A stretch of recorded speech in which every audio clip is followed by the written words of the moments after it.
face-to-face is just so amazing on multiple levels, because it enables networking.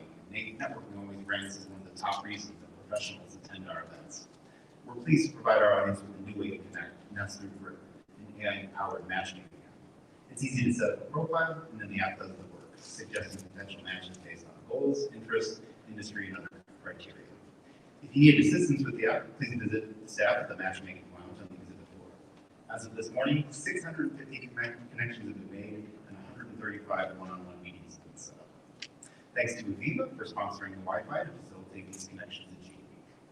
We also have more traditional networking taking place at GEO Week, and I'd like to thank the sponsors for those events too. First, thanks to Trimble for sponsoring last night's Welcome Happy Hour, and Maps and Sanborn for sponsoring tonight's Elevated Networking Reception at the Hyatt. And finally, thanks to Wolford for sponsoring all the coffee breaks and keeping us going. And as we're going, please keep your masks on for the rest of the day. We're up on stage, we don't have to wear those, but out on the floor and everywhere else we do ask you to continue to mask up. Really thrilled to be able to introduce our keynotes today. We're going to have some really incredible presentations followed by a panel discussion. And as all of you are very much aware, emerging environmental and climate applications have been totally redefined thanks to innovations with how and when certain pieces of data can be captured. The past data has seen an explosion in the availability of remotely sensed data, and that data is creating countless opportunities when it comes to understanding the way in which environment and our entire world is changing right before our eyes. Our keynotes are going to explore what these redefinitions look like across the world and beyond. Each speaker detailing the opportunities that capture this data can open up for single individuals and entire organizations in the short and long term. First up is Tara O'Shea, Director of Forest Programs and Planning. In this role, she oversees the company's strategy for leveraging Earth observation and analytics technologies to improve global forest monitoring systems today and account for the value of forests in the local economy as well. Prior to joining Planet, Tara advised several foundations and investment firms on integrating the reality of climate and environmental change into their portfolios. Please join me in welcoming Tara O'Shea.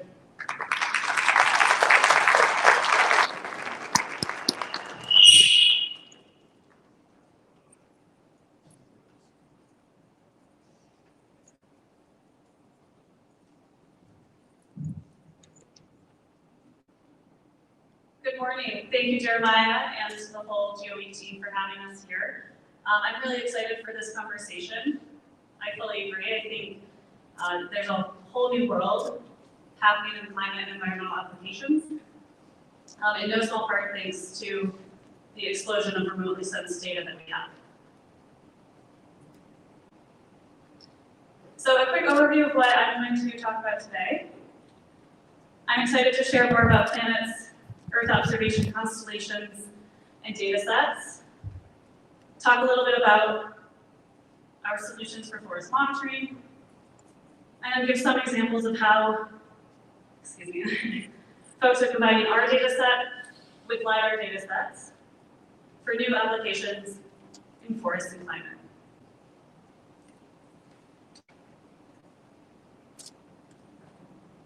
So for those who are not familiar with Planet, I tend to say that we have a little bit of a mantra, and that's that you can't fix what you can't see. We think that this is ultimately at the root of many of our sustainability and climate challenges, and it's a small piece of the puzzle that we're trying to help solve with space and Earth observation technologies and data sets. So our mission is to image the full Earth every day in order to make global change visible, accessible, and actionable. Okay, so how do we do that? How do you go about imaging the full Earth every day? Well, we have actually created, launched, and now operate the largest constellation of Earth-observing satellites in human history, but most of these satellites are in fact quite small. So what you're seeing here is an illustration of our Dove constellation. This is made up of over 100 small satellites in a sun-synchronous orbit, such that as the Earth rotates underneath them, they image the same place at the same time every day at about 3.5 meters per pixel. This is in 4 spectral bands going to 8 spectral bands. Now, this sort of broad area, always-on monitoring is also complemented by our SkySat constellation, which you now see illustrated here. These are very high resolution tasked systems, so they can image anywhere daily at 50 centimeters per pixel, also in 4-band and video. So I like to show this illustration because I think it gives you a sense for the unprecedented Earth observation capacity that this is helping bring online in terms of spatial and temporal resolutions especially. It's extremely complementary to several of the other data sets that we all know and are discussing further here today. So a lot of our users and customers actually end up using the two systems in tandem, as you see here, using that broad area daily monitoring to detect change, and then zooming in with the 50 centimeter task system. So what drives value for our customers? Again, if you're going to take anything away from my presentation today, it's this idea of high spatial and temporal resolutions over broad areas. It's the idea that you can have that precision at scale. And then remember what I said about our mission, that last piece was making global change accessible. We take that piece very seriously with our delivery. So we're very much an API-first, delivery-based company. We want to meet you where your operational workflows are today and make it a lot easier to bring geospatial information into those decision-making processes. Okay, so what does this mean for forests and climate? Well, I think that we're very fortunate in the forest monitoring world. We have had Earth-observing satellites help us understand changes in forests and land use for decades, thanks to the Landsat mission. Obviously, there are many public missions and private missions, but I think we're actually in a better place when it comes to forests than some of the other climate challenges that we have, because we've had these tools for so long and have the investment of the scientific and public communities. What Planet is bringing online that complements many of these other data sets that we're talking about today, again, is that spatial and temporal glimpse. So what you see here is an example from Brazil. This is that 3.5 meter resolution that I mentioned. The white lines are actually property boundaries. So you can see with the high spatial resolution, you can zoom in and actually understand where is change occurring. You can combine that with other information sets and make that more actionable. I like to show this example. This is actually from our customer and partner at the Forestry Department of the Food and Agriculture Organization of the United Nations. And I think this shows really well how they're able to use Planet data in conjunction with other public data sets to zoom in on change, including, and we'll show a couple more examples, but including the kind of green over effect of regeneration and regrowth, right? These are all details that sometimes we miss at lower spatial and temporal resolutions. And when we combine everything together, we get much more information. This is an example from the Congo Basin. So this is the eastern DRC. I like to show this example for a couple of reasons. So one, I tend to say looking at forests and Planet data, it looks like broccoli, right? Like you can see the spatial structure of the canopies there. It's not a flat green pixel. And that's really important for some of the LiDAR collaborations and fusions that we're going to talk about in a minute here. So this is that same area just a few months later. So, there's obviously a lot of change happening in that small time frame that we maybe were missing with our annual measurement, reporting, and verification systems. You can see degradation happening, right? You can see the removal of individual large tree crowns. You can see roads, very small informal roads that are often a precursor to deforestation. And then again, just a couple of months later, you can see the areas that start to green back over. But again, because of the higher spatial resolution, you can tell that those are actually flatter pixels, right? That is newer vegetation. It's not the same as the old growth trees that were removed with that degradation. Similarly, I mentioned that SkySat constellation and that many people use the two in tandem. So this is what forests look like in that 50 centimeter resolution. This is actually an example from the Peruvian Amazon, but you can see again why folks might want to use these two in tandem. And also you can see that broccoli effect is really amplified here, right? Even with your eye, you can make out a lot more of the spatial texture of the canopies. So I just like to show this example kind of as that tipping cue workflow. This is from our partners at Amazon Conservation, who, as they notice changes happening in the PlanetScope 3.5 meter data of the of new roads being emerged. They actually took a SkySat to that area, and you can see they could actually capture logging trucks in the image, which I thought was pretty amazing. I've never seen an example like that before. So what does this mean for our forest monitoring systems, for the reporting systems that we have set up under the Paris Agreement and others?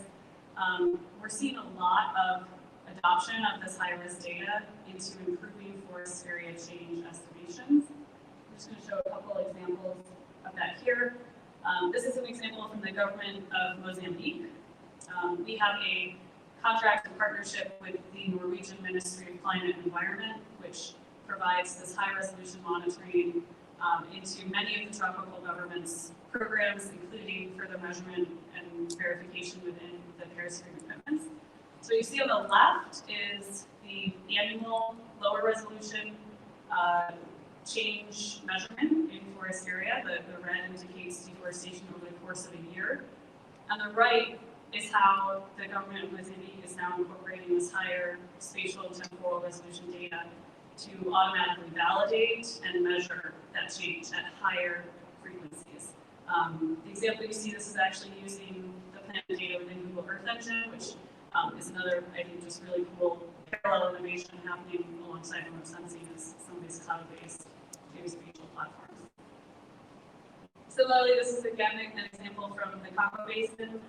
The 6 Congo Basin countries are now using this high-resolution data not only to improve the detection and measurement of degradation, which we looked at earlier, but also to better understand drivers of deforestation. So we can see actually what is this land that's being converted to, and how can we better manage that with improved policies and interventions. So that's kind of forest monitoring systems as they exist today, I would say, and how they're adopting some of these new technologies and remotely sensed data sets that we're talking about. But another area that's really exciting and I think really relevant to the folks in this room and the innovations that everyone's doing, which is combining different data sets. So we're actually seeing a lot of our downstream customers, partners, academics, starting to combine planet data with aerial LiDAR data to improve our understanding of forest inventory, biomass, and carbon. So I'll just show a couple of examples of that now. I think many folks in this room are very familiar with LiDAR data. We're going to hear from some experts on LiDAR data. But I will just say, there's been so many advances in recent years in using LiDAR to measure forest biomass and carbon. And what you see here, you get this nice 3D picture back of the forest, and it's really helpful in a conservation practitioner sense to understand this is where we have the highest carbon stocks, and that should help inform perhaps some of the planning and conservation. So as those advances are being made, we have also started to see many of our downstream academic users and now increasingly commercial users start to think about, what if you could correlate this aerial LiDAR image, which in the tropics, we might only have in certain space and time instances because the tropics are huge and it's expensive to get aerial LiDAR at the resolution that you see here. And so we've seen more users start to say, well, what if you could combine Planet's high resolution optical data coming down from space every day with LiDAR to train a model?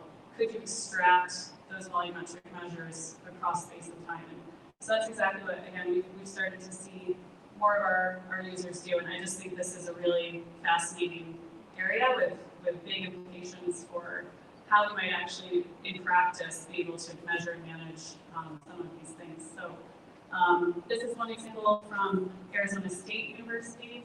This is Dr. Greg Asner's group at the Center for Global Discovery and Conservation Science.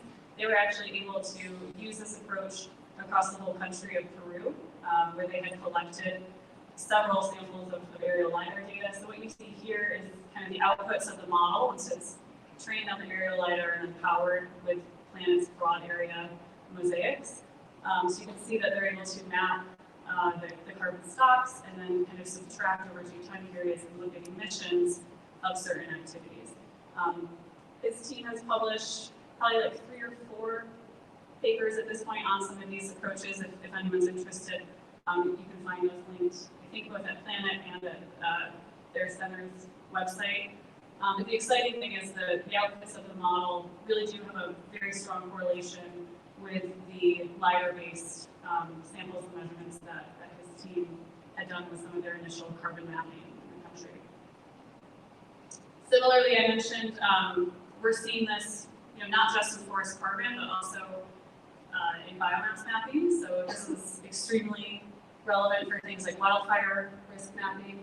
What you see here is a planet image of the Sierra Nevada foothills in California, where I live, and where obviously we have a lot of challenges with wildfires in recent years. Again, you can kind of see the detail that is available in this resolution, especially in terms of that Broccoli effect on the vegetation rate. So this was a previous biomass mapping of that region. And this is from one of our commercial partners, Salo Sciences. They created this map for an effort called the California Forest Observatory. And you can see this is the output when they used the same approach essentially, trained a model using airborne LiDAR over the area, and then kind of scaled the tree height information using PlanetScope. And what's interesting about this, if you can go to just Google California Forest Observatory, you can play with some of these maps. This was supported by the Gordon and Betty Moore Foundation in California. What's really interesting, they took this biomass layer, and then once they combined that with things like wind and weather, they could actually create a more comprehensive, high spatial and temporal resolution map of wildfire risk. So this is really, the idea is, rather than just responding to wildfire, which is a really critical use case, how do we also think about risk reduction and the way that these remotely sensed data sets and technologies can help us do that as well. So with that, I think that's it, and I think we'll have time for Q&A after, so I'll go ahead and hand it back to Jeremiah, the next speaker.